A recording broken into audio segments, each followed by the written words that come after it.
오늘 묵상에 대한 이야기를 이어가도록 하겠는데요.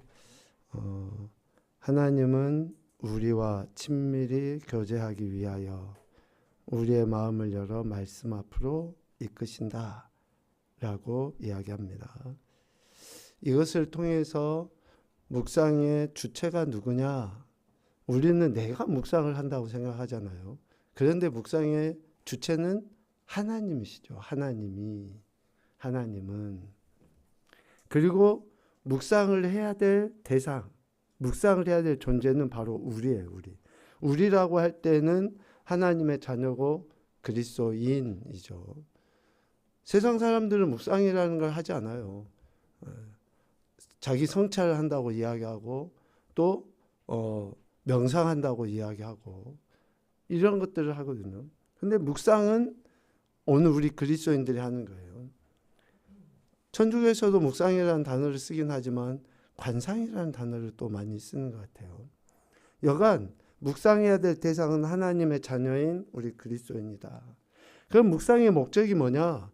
친밀한 교제를 위함이라는 친밀한 교제. 하나님과 나, 아버지와 나. 친밀한 교제. 그러니까 친밀한 교제라고 하는 것은 불편하거나 어려워하지 않는 거죠. 물론 아버지에 대한 좀 이러한 그 거리감을 우리는 이야기를 하는데 인간적인 그러한 그 갭이 생기지 아니하는 거죠. 하나님 아버지와의 친밀한 교제를 위해서 우리는 묵상을 합니다. 그래서 묵상을 통해서 이런 친밀한 교제를 나눌 때에 하나님의 선하신 뜻을 우리가 알게 되고 그 뜻 안에서 하나님을 닮아가는 그러한 모습으로 바뀌어져 가죠. 네 번째로 경과를 생각할 수 있어요. 경과. 어떻게 묵상의 과정이 이루어지는가? 이것은 우리의 마음을 열어. 누가요? 하나님께서 우리의 마음을 열어. 이 마음을 여는 것이 통로고 과정이고 경과라고 할 수 있어요. 묵상하는 그 과정. 계속 우리는 묵상을 통해서 마음을 여는 거죠. 열어가는 거예요. 그리고 그 방법은 뭡니까? 하나님 앞으로 이끄셔서 하나님 앞으로 우리를 이끄셔요. 어떻게? 묵상할 수 있도록 하나님이 이끄시는 거죠. 그러니까 성령 하나님이 우리 마음을 열어서 우리를 이끄실 때 우리는 비로소 묵상을 하게 되는 겁니다. 그냥 우리가 뭔가 생각하고 염려하는 것은 묵상이 아니에요. 뭔가 고민되는 일을 가지고 우리가 골똘히 생각하는 것을 묵상이라고 착각하기 쉬운데 그것은 묵상이 아닙니다. 하나님 앞으로 우리 이끄시는 거죠. 그리고 실질적인 이제 도구가 뭐냐? 묵상의 도구가 뭐냐? 말씀, 즉 하나님 자신. 말씀은 하나님 자신이고 하나님 뜻이죠. 그러니까 우리가 묵상한다고 할 때는 내 생각을 계속 되씹는 것이 묵상이 아니고 또 지금 내가 처해 있는 환경을 생각하고 바라보면서 하는 게 아니고 하나님 말씀에 집중하는 거예요. 하나님 말씀에. 그래야 할 때 우리는 실질적인 묵상을 이뤄갈 수 있죠.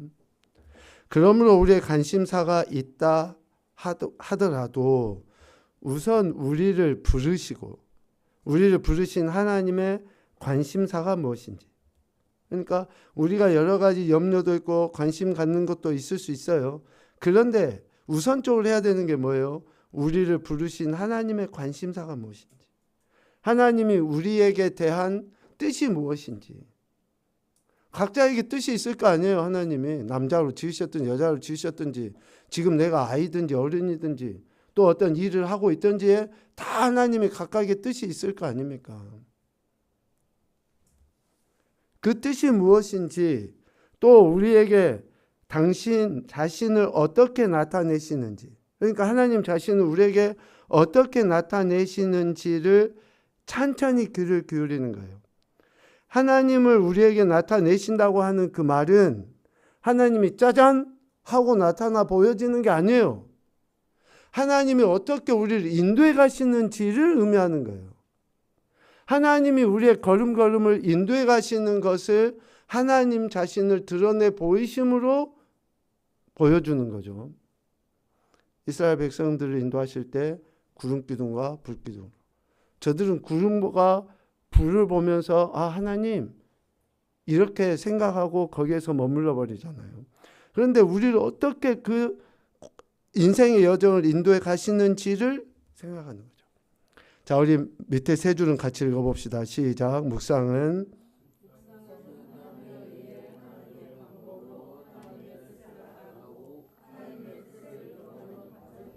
아멘. 묵상은 바로 이거예요. 그래서 내가 어떤 무엇인가 생각하는 것을 뛰어넘어서 하나님의 말씀으로 하나님의 뜻하심을 우리 안에서 헤아려 알고 이런 과정들을 거쳐가는 그런 실질적인 모습을 묵상이라고 하죠. 오늘 우리가 읽은 시편 1편 말씀은 묵상에 대한 정의뿐만 아니라 방법 그리고 그의 열매 모든 어떤 단어를 붙여도 틀리지 않을 것 같아요. 또 묵상하지 않는 자들의 삶, 묵상하는 자들의 삶 이렇게도 표현도 할 수 있고 묵상하는 자를 복 있는 사람이라고 해도 틀리지 않을 것 같고 묵상하는 자, 즉 복 있는 자가 형통한 자라고 해도 틀리지 않을 것 같습니다. 지난 시간에 우리가 말씀도 나눴지만 묵상하기 위해서는 시간과 장소의 구별을 하는 것이 좋다 이야기했잖아요. 시간도 좀 구별하고 장소도 구별하고 오늘 1절 말씀에 보면 악인들의 꾀를 따르지 아니하며 죄인들의 길에 서지 아니하며 오만한 자들의 자리에 앉지 아니하고 즉 구별인 것이죠. 버려야 될 것은 버리는 거예요. 하나님 앞에 나가는데 걸림이 되는 것을 과감하게 떨쳐버리는 거예요. 본받지 말아야 될 것을 적극적으로 거부하는 겁니다. 묵상하지 못하게 하는 것을 단호하게 차단해 가는 거예요. 핸드폰에 여러분 게임 이렇게 많이 깔려져 있잖아요. 가급적이면 그것도 안 깔으시는 게 좋아요. 안 깔으시는 게. 핸드폰 딱 열었는데 첫 화면 막 그런 거 뜨잖아요. 그러면 딱 한 5분만 해야지. 딱 5분만 하면은 진짜 좋지만 딱 5분이 안 되잖아요. 특별히 요즘에 쇼츠 같은 거 보잖아요. 몇 편만 봐야지 넘기면 그냥 그 시간 가는 줄 모르게 금방 시간이 가버려요. 우리가 하나님께 집중하지 못하게 만드는 우리를 하나님께 집중하지 못하게 만드는 그러한 외적인 요소들을 과감하게 차단하는 게 좋습니다. 하여튼 그런 거 많이 우리 집사님들 중에서도 누구 하시는지 모르겠네. 대신에 어떻게 해야 되느냐? 오직 하나님의 법을 즐거워하고 주야로 묵상하는 그러니까 말씀에 대한 즐거움 또 주야로 그 말씀을 대하는 실질적인 태도, 방법으로 나아갈 때에 3절 시냇가에 심은 나무가 철다 열매를 맺고 잎사귀 마르지 아니하는 같이 모든 것이 다 형통하게 된다라고 이야기합니다. 그러니까 우리가 이런 결과를 기대하면 그 결과를 위해서 어때요? 하나님이 우리에게 기대하시는 바의 명령에 순종해야 돼요. 부모들이 그러잖아요. 애들한테 야 차 조심해, 자등 앞에 길 조심해, 뛰지 마 이렇게 이야기해. 몇 번을 이야기했는데 뛰다가 딱 넘어지면 첫 마디가 뭐야? 저 같은 경우 아마 그럴 거예요. 아이고 잘 됐다 이놈아.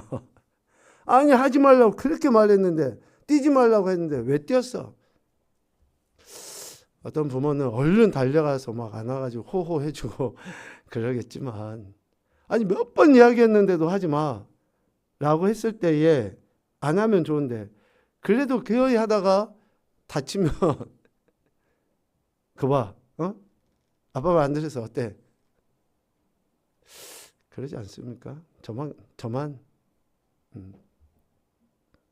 하나님께서는 우리에게 이런 복에 대한 약속 분명히 말씀하시죠. 그런데 이 말씀이 이루어지는 것은 뭡니까? 우리가 하나님의 말씀에 대한 태도를 보일 때라는 것을 이야기해요. 그런데 악인들,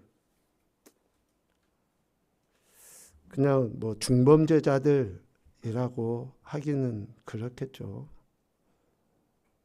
하나님 말씀을 즐거워하지 아니하는 자, 하나님 말씀을 주야로 가까이 하지 아니하는 자, 하나님의 말씀을 무시하는 자들이 악인이겠죠. 그러한 사람들은 그렇지 않다는 거예요. 즉 즐거워하지 않고 주야로 가까이 하지 않다라는 거예요. 그렇기 때문에 바람에 나는 겨와 같을 뿐이고, 그렇기 때문에 그들은 심판을 당하게 돼요. 관계 속에서의 갈등 때문에 괴로워하고, 또 물질이나 건강이나 이런 것들 때문에 전전긍긍하고, 그렇기 때문에 무리에서 점점 갈라지고 하는 그런 일들이 일어나요. 그렇게 점점 무리 안에서, 그러니까 우리가 지금 여기에서 보면 악인이라고 할 때 악인은 미안하지만 완전히 교회 밖에 있는 사람들, 예수님을 안 믿는 사람들이라고 말할 수가 없다는 것을 보잖아요. 그러니까 교회 공동체 안에 있어도 내가 예수를 믿는다고 해도 하나님의 말씀을 인정하지 아니하는 자는 미안하지만 악인의 범주에 들어가고, 그들은 바람에 날려가는 겨와 같이 아무런 열매조차 없는, 유익이 없는, 그래서 자그마한 일도 크게 보고 괴로워하고 도대체 하나님은 어디 계시냐라고 하는 불평과 원망. 여러분 정말로 출애굽기 말씀을 깊이 묵상해 보셔야지 됩니다. 우리 인생의 여정을 명확하게 보여주는 대목이 출애굽 한 이후에 가나안까지 들어가는 여정이에요. 얼마나 하나님이 택하신 백성 이스라엘이에요. 이방 사람들이 아니에요. 하나님이 택하신 백성, 모세를 통해서 구원해 내시고, 즉 예수님 믿는다고 하는 그런 그리스도인으로 표현해도 틀리지 않을 그들의 모습이 하나님을 인정하지 않아요. 하나님께 감사하지 않아요. 맨날 불평하고 원망해요. 그러한 자들이 결국 오늘 4절에 이야기하는 악인의 범주에 들어가는 사람이라는 거예요. 그러니까 내가 예수님 믿는데, 내가 교회 다니는데, 미안하지만 내가 교회에서 어떤 직분인데, 이런 이야기가 아니라 내가 하나님의 말씀을 즐거워하는지, 내가 그 하나님의 말씀을 주야로 가까이 하면서 실질적으로 그 말씀 앞에 내 자신을 갖다 놓는지를 심각하게 우리가 고민을 해봐야지만이 바람에 나는 겨와 같은 신세가 되지 않고, 또 여러 갈등 속에서도 요동치지 아니하며 무리에게서 갈려지지 않는 그러한 인생이 된다라고 하는 것을 시편 1편에서 묵상하는 자와 하지 않는 자를 명확하게 대조시켜서 우리에게 말씀해 주셔요. 그러니까 여러분 계속 말씀을 생각하고 그 말씀을 가까이 하는 시간을 많이 가져야 됩니다. 하루에 꼬박꼬박 말씀을 읽으셔야지 되고, 꼬박꼬박 그 말씀을 생각해서 앞서 이야기한 것처럼 우리를 부르신 하나님의 관심사가 뭔지를 알고, 또 어떻게 하나님이 나를 인도해 주시는지를 그 말씀을 통해서 알 때에 우리의 삶이 우리가 기대하는, 또 하나님이 약속하신 그러한 실질적인 복을 받아 누리게 되는 거죠. 그래서 꼭 말씀을 많이 가까이 하시고, 이만큼 강조하는 것은 중요하다는 것이고, 또 이만큼 이야기하는 것은 지금도 하고 계시겠지만 더 같이 열심히 잘해보자라는 의미예요. 여러분 기도 많이 하시는 거 참 좋습니다. 하십시오. 그런데 여러분 기도는 하나님 말씀을 가지고 기도하는 거예요. 그러니까 그 말씀이 어떻게 우리 안에서 역사하기를 기대하는 그 생각을 갖고 기도하는 거예요. 우리의 신앙이 하나님께서 기대하시는 바대로 해야지만이 그게 바른 거잖아요. 그러니까 말씀을 강조하신 그 주님의 뜻하신 바, 오늘 주일에도 우리 성령 강림 주일 같이 말씀 나누겠지만, 우리가 예수님을 믿고 따르고 사랑한다고 하는 것은 결국은 뭐예요? 성령 하나님에 의해서 우리에게 깨닫게 하신 그 말씀을 듣고 지켜 행하는 것이 예수님을 사랑하는 것이고 예수님의 사람이라고 분명하게 이야기하고, 그런 사람이 성령의 사람이에요. 아니 귀신들도 병도 고치고 귀신들도 어떤 표적과 기적과 이적과 능력을 나타내 보여요. 그런데 귀신들이 하지 못하는 딱 한 가지가 뭐예요? 하나님의 말씀을 듣지를 못해요. 그러니까 우리가 성령이라고 이야기하고 성령 하나님의 역사라고 이야기할 때의 핵심은 뭐냐? 성령님이 나와 지금 함께 하신다고 하는 가장 확실한 증거는 뭐냐? 증거는 말씀에 대한 태도라는 것을 이야기하는 거예요. 말씀에 대한 태도. 오늘 묵상에 대한 이 이야기를 할 때 큰 제목들만 한번 봐보죠. 묵상과 적용은 성경의 진리를 나와 내 삶에 연결시켜주는 중요한 과정이다. 묵상하고 또 그 묵상을 통해서 이제 내 삶에 적용해 가는 것은 성경의 진리, 즉 하나님의 뜻을 나와 내 삶에 연결시켜주는, 그러니까 우리가 하나님의 뜻 진리대로 살아가기 위해서는 반드시 묵상이 필요하고 또 그 묵상을 구체적으로 적용해 보는 게 필요해요. 여러분 다른 사람들이 이야기하는 간증 많이 들으면 들을수록 미안하지만 여러분에게는 독이 돼요. 그 사람의 간증은 하나님이 그 사람에게 주신 특별한 거예요. 우리가 인생살이 다 비슷비슷하지만 달라요. 저 사람하고 내 삶하고 다르고, 저가 생각하는 거하고 내가 생각하는 다르고, 내 믿음의 분량과 저 믿음의 분량이 다 달라요. 그래서 그 사람에게는 하나님이 그 은혜를 주셔서 그는 간증한 거예요. 그러면 우리는 하나님이 내게 주신 은혜를 내 것을 간증을 하는 것이 어때요? 간증 어떤 이야기 듣는 것보다도 나은 거죠. 그러면 내 간증은 어디에서 나옵니까? 지금 내 삶 현장에서 하나님이 어떻게 내게 살라고 하셨는지 그 말씀을 듣고 고백하는 것이 간증 아닙니까?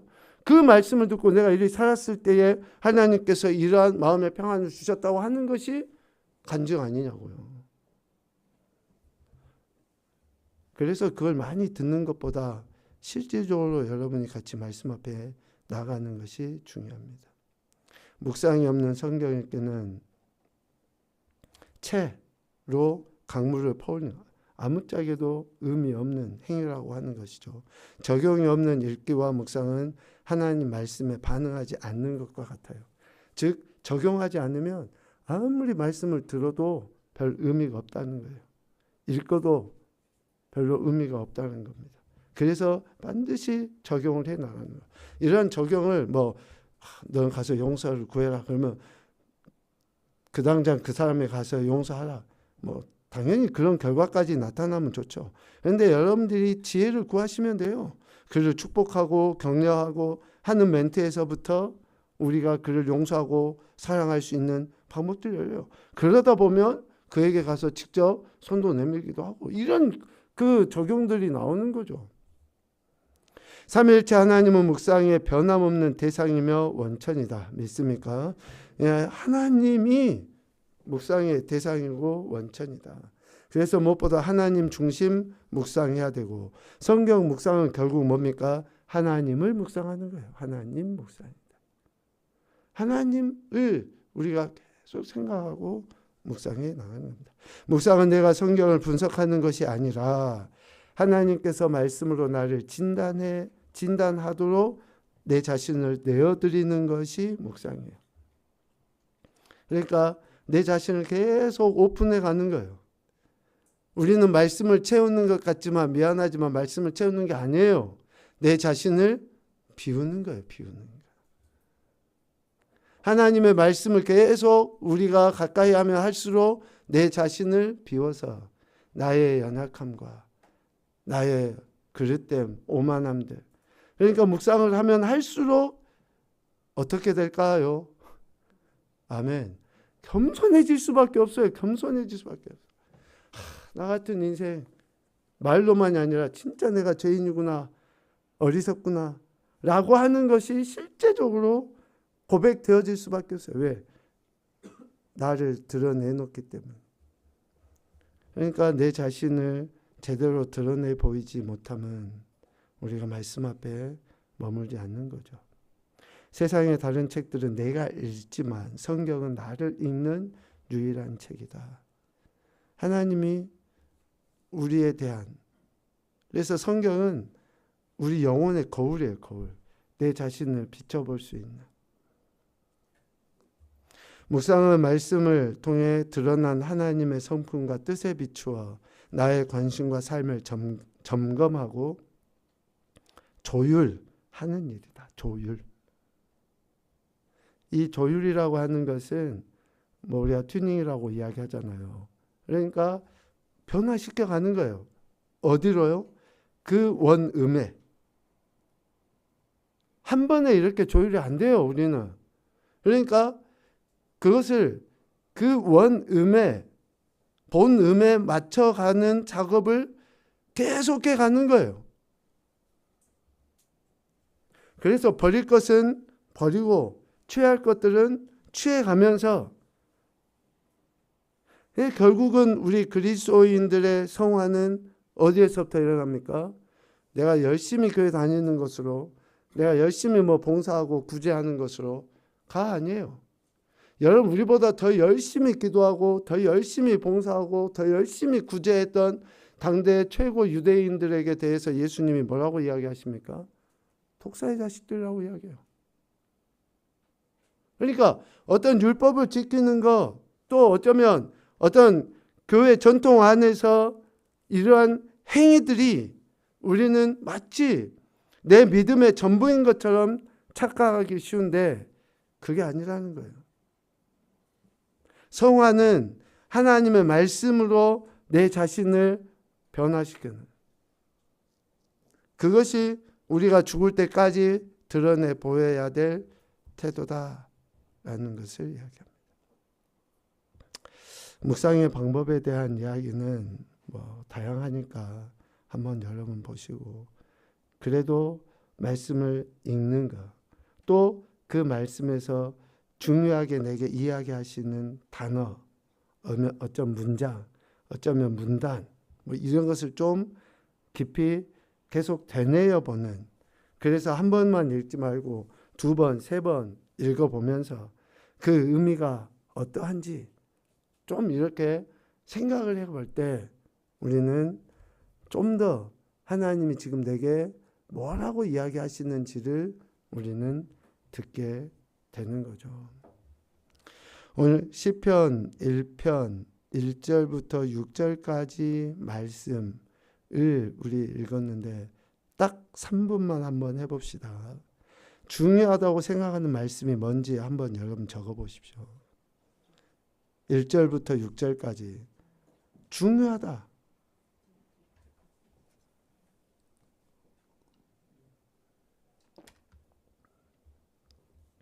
그리고 지금 내 마음에 가장 와 닿는 말씀이 뭔가?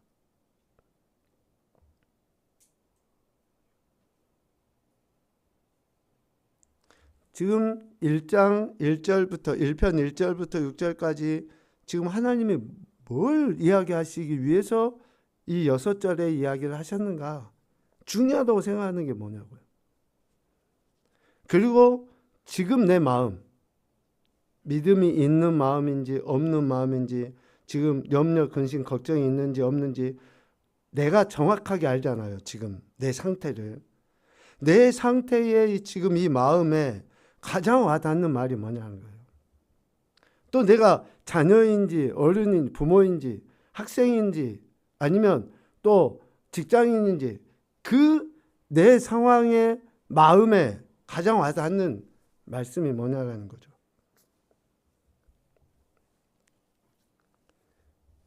그러면 그 마음에 가장 와닿는 말씀으로 인해서 우리는 깨달음을 얻게 되죠.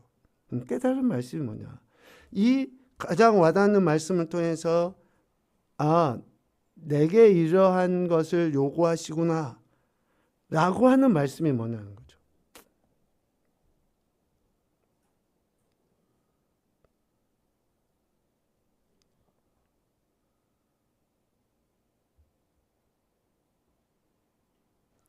그리고 더 알고 싶은 의문이 생기는 말씀. 왜 하나님이 이렇게 말씀하시는지, 좀 무엇을 내게 요구하시는지, 내게 어떻게 하라고 하시는지,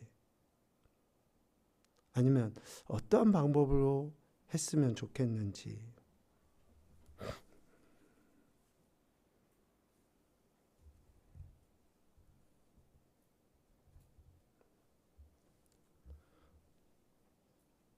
그래서 우리가 잠언을 묵상할 때 이야기하잖아요. 왜? 질문을 하는 거예요. 왜 하나님이 지금 이 말씀을 하시지?